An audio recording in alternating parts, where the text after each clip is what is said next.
અજી માધવપુરનો માંડવો અને યાદવ કુળની જાન એમાં પરણે રાણી રૂક્ષ્મણી એ વરવંચિત ભગવાન। મિત્રો પહેલાં તો પૂરેપૂરો વિડીયો જોવાનો છે, વિડીયો કોઈને કટ નથી કરવાનો। અને બીજા નંબરમાં કે જો તમને મારો વોઇસ સરસ લાગે, વ્લોગનો વિડીયો સારો લાગે તો લાઈક, શેર અને સબસ્ક્રાઈબ કરજો પ્લીઝ।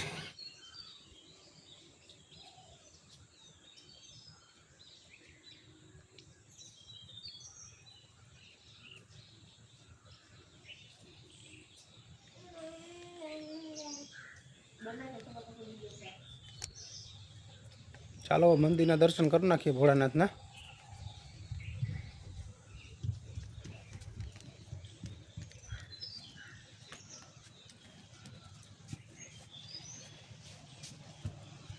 ગોરખનાથજી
અને આ છે મિત્રો ખાટી આંબલી।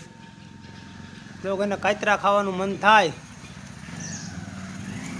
તો કોમેન્ટમાં લખી દેજો। હાલો તો મિત્રો અત્યારે તમે આજે જોઈ રહ્યા છો તે રૂક્ષ્મણી અને માધવરાયજીનો માંડવો છે। જો અહીં લખેલું છે છોરી મહિયારા, પૂરેપૂરો હું તમને બતાવવાનું છું, તો તમે જોઉં પૂરેપૂરો જો બતાવી રહ્યા છું। આ તમને જોઉં આ માંડવો છે, આ બધું નવું બન્યું રાજસ્થાની। હાલો હવે આપણે જઈએ અંદર।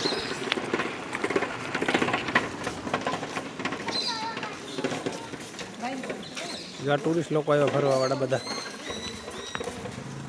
હાલો હવે આપણે જઈએ અંદર।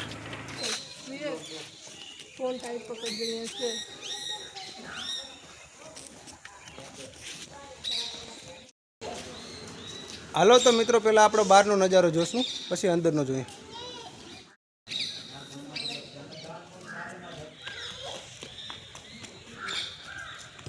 જો આ પૂરેપૂરું હમણાં નવું બન્યું છે બધું। પહેલાં અહીંયા જૂનું હતું, અત્યારે આખું આ બધું નવું બન્યું છે। બહુ મોટું ગ્રાઉન્ડ છે, જે આ બધું નવું બન્યું છે। આ મંદિરને બધું નવું બન્યું, પહેલાં જૂનું હતું બરાબર। હા એના બાપુ છે। હવે જે માંડવો છે ને ફેરાનો, એ હું તમને બતાવું છું। આ ચોરીના ફેરાનો માંડવો છે મિત્રો, માધવરાય અને રૂક્ષ્મણીનો। અત્યારે નવો બન્યો, જૂનો હતો એ પાડી નાખ્યો, ગુજરાત સરકારે નવું બનાવ્યું ચોરીનો માંડવો। હાલો હું તમને પૂરેપૂરો ફરીને બતાવું છું જો કેવો છે એ।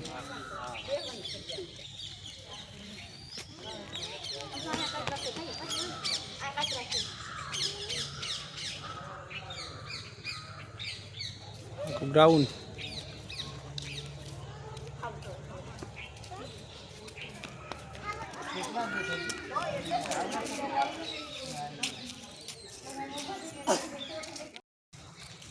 હાલો તો મિત્રો ચોરીનો માંડવો મેન આ છે માધવરાયજીનો। ઓલો જે મેં તમને બતાવ્યો હતો અત્યારે નવો બન્યો, આ જૂનો છે, જૂનામાંથી પાછું નવું બનાવ્યું છે બધી ડિઝાઇન।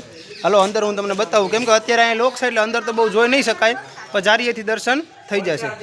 મિત્રો આ મેન માંડવો છે, અંદરનું લોકેશન જોઈએ। અત્યારે અહીં તાળું છે, કામ ચાલુ છે, એના હિસાબે બાબુ તાળું છે ને, કામ પૂર્ણ થાય એટલે ખુલી જાય।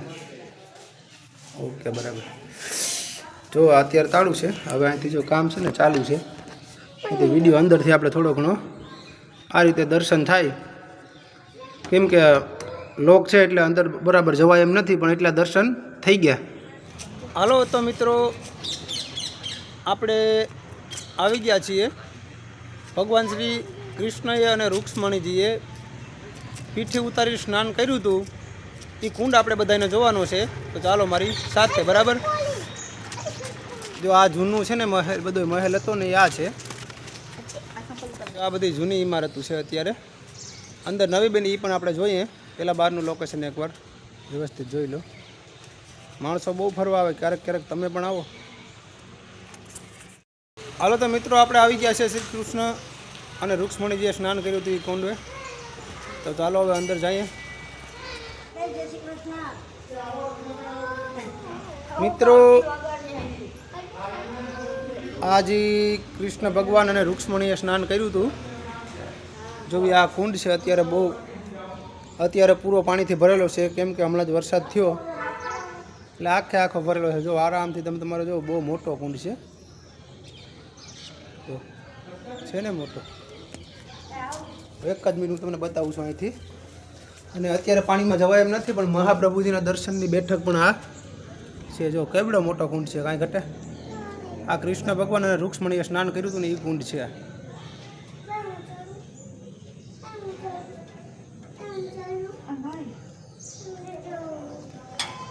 કૃષ્ણ ભગવાન અને રૂક્ષ્મણીએ સ્નાન કર્યું હતું એ કુંડ છે. આ બધી જૂના છે. રૂક્ષ્મણી જો આ બધી જૂનું છે, જૂનું છે, યાદો માટે રાખ્યું હે.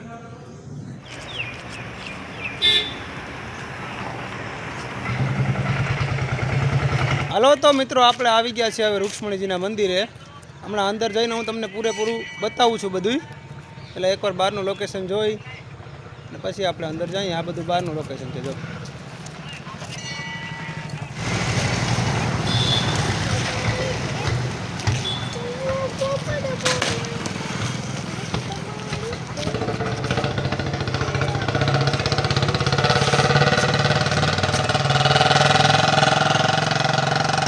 નવું જ બન્યું હોય મિત્રો. હમણાં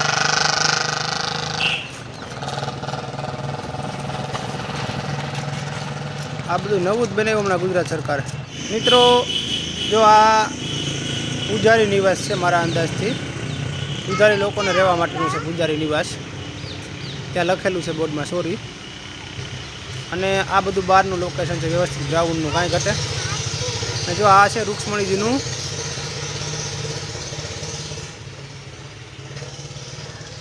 આ રૂક્ષ્મણીજીનું મંદિર છે.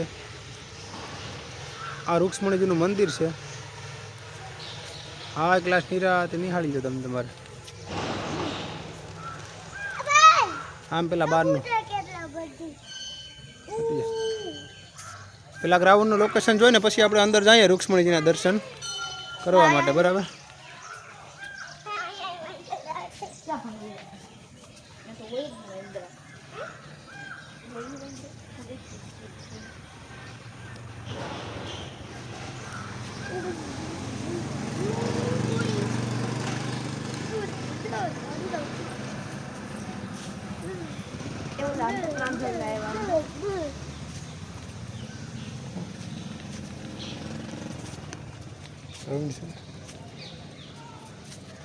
તો મિત્રો, આપણે હવે અત્યારે મંદિરની અંદર જઈએ. અંદર થોડું કામ બાકી છે, એટલા માટે વ્યવસ્થિત નહીં દેખાય. જો આ મંદિર છે, બરાબર, રૂક્ષ્મણીનું. હવે અંદર કામ બાકી છે બધું. આપણે જાણીએ હવે અંદર કામ બાકી છે, બતાવું હું તમને.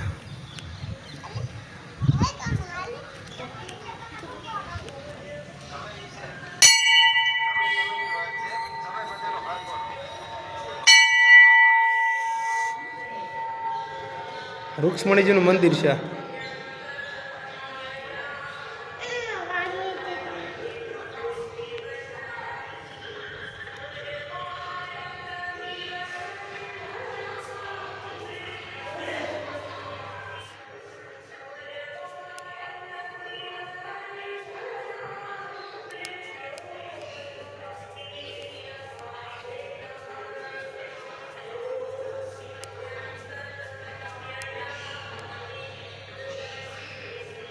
મિત્રો, આ બંને બાજુ ગેટ આપેલા છે. આગળ પણ આપણે આવ્યા એ પણ ગેટ હતો, અને અત્યારે હું ઊભો છું બહાર નીકળ્યો એ પણ ગેટ છે.